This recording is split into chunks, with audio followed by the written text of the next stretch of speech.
अर्ज बाद झालेले नाहीयेत. खरं तर महायुतीची एक सर्वात महत्वाकांक्षी योजना म्हणजे मुख्यमंत्री माझी लाडकी बहीण योजना आहे. याची ई-केवायसी ची प्रक्रिया ही साधारणपणे गेल्या वर्षी ऑगस्ट महिन्यामध्ये सुरू झाली होती आणि त्याला पहिल्या सुरुवातीच्या याच्यामध्ये जवळपास 3 महिन्याचा कालावधी देण्यात आला होता. मग वाढवून आणखीन 2 महिने दिला, आणखीन 2 महिने त्याच्यामध्ये वाढ झाली आणि असा 8-10 महिन्यांचा कालावधी हा ई-केवायसी साठी दिला होता. आणि ही ई-केवायसी प्रक्रिया ही फक्त या लाडकी बहीण योजनेमध्ये नाहीये, तर ज्या ज्या राज्याच्या डायरेक्ट बँक ट्रान्सफरच्या योजना आहेत म्हणजे डीबीटीच्या योजना आहेत, ह्या सगळ्यांमध्ये ई-केवायसी प्रक्रिया केली जात असते. आणि हा जो 80 लाखाचा आकडा आहे हा फक्त ई-केवायसीचा नाही, त्यात ई-केवायसीचे काही महिला असतील ज्यांनी ई-केवायसी केलेली नसेल इतक्या मुदतीत सुद्धा तेही आहेत. काही आम्हाला गेल्या 10-10.5 महिन्यापासून आम्ही एक आयटी विभागाचा म्हणजे इन्कम टॅक्सचा आम्ही जो आकडा ज्यांचं उत्पन्न 2.5 लाखापेक्षा जास्ती आहे हा डेटा जो आहे हा आम्ही त्या ठिकाणी मागवलेला होता. त्याला साधारणपणे 10-11 महिन्याचा कालावधी गेला, तर त्या जवळपास एक 11, 11.5-12 लाख हा तो डेटा याच्यामध्ये 80 लाखामध्ये समावेश आहे. याच्यात 4.5-5 लाख अशा महिला आहेत ज्या 65 वयोगटाच्या पुढे गेलेल्या आहेत, जे वयाचा निकष आहे तर त्यामध्ये असतील. त्याच्यानंतर याच्यात सरकारी कर्मचारी ज्यांनी लाभ घेतला होता ते काही हजारांमध्ये होते, 14-14.5 हजार असतील.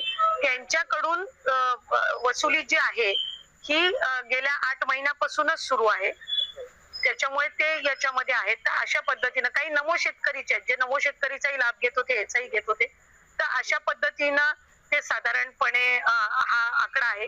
याच्यात सुद्धा काही आमच्याकडे ज्या लाभार्थी महिला आहेत त्यांनी विनंती केलेली आहे की त्यांनी ई-केवायसी करून सुद्धा त्यांना लाभ हा बंद झालेला आहे.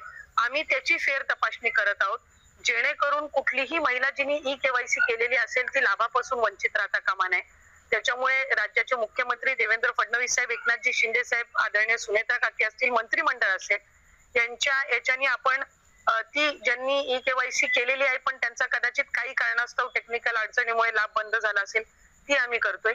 काही अशा आहेत ज्यांनी संजय गांधी निराधार योजना आणि लाडकी बहीण योजना ह्या दोन्ही मधून जे लाभ घेत होते ते छाननीमध्ये कट झालेले आहेत, पण त्यांना दोन्हीपैकी एका योजनेचा कंपल्सरी लाभ हा आपण देणारच आहोत. त्याच्यामुळे जे अशा बाय डिफॉल्ट दोन्हीकडे लाभ घेत होते आणि दोन्हीकडनं त्यांची नावं कट झालेली आहेत त्यांना दोन्हीपैकी एका योजनेमध्ये तरी 100% त्याचा शासकीय या योजनांचा लाभ हा मिळणार आहे. काही आरटीओच्या संदर्भामध्ये तक्रारी केलेल्या आहेत, यातल्या 80 लाखामधल्या जवळपास 3-3.25 लाख हे आरटीओचे आहेत ज्यांचे वाहनं आहेत पण ते लाभ घेत होते. हा एक 6-8 महिन्यापासून डेटा मिळालेला आहे, असा कन्सोलिडेट करून आहे.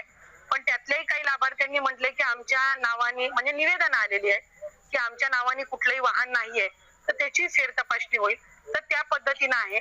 आणि साधारणपणे ज्यांनी ई-केवायसी चुकवलेली होती त्यांना 30 एप्रिल पर्यंतची मुदत ही देण्यात आलेली होती दुरुस्ती करण्याची, त्यामुळे असं आहे.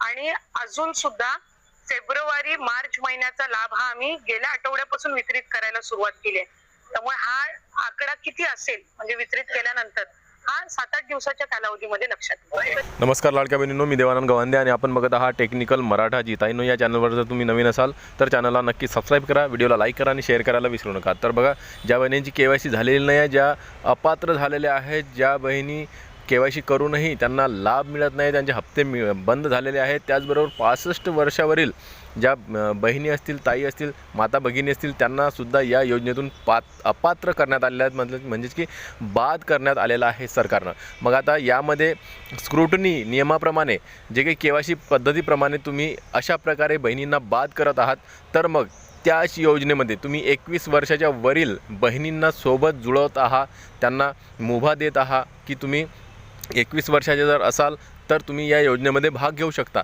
मग आता जे नव्याने बहिणी आता 21 वर्षाच्या होत आहेत, ज्या मागच्या वर्षी 20 वर्षाच्या असतील किंवा 19 वर्षाच्या असतील, त्या आतापर्यंत 21 वर्षाच्या झाल्या आहेत, मग त्यांना या योजनेमध्ये समाविष्ट का करत नाही आहेत हा एक प्रश्न सरकारला राहणार आहे. त्याचबरोबर तुम्हाला माहीत असेल की आता एक साम TV यांचं जे काही वेबसाईट आहे त्यावर एक मोठी बातमी झळकलेली आहे, ती बातमीसुद्धा मी तुम्हाला दाखवून देतो. तर बघा, यामध्ये काय लिहिलेलं आहे: लाडक्या बहिणींना मोठा धक्का, 21 वर्ष पूर्ण झालेल्या महिलांनाही अर्ज करण्याची संधी नाही.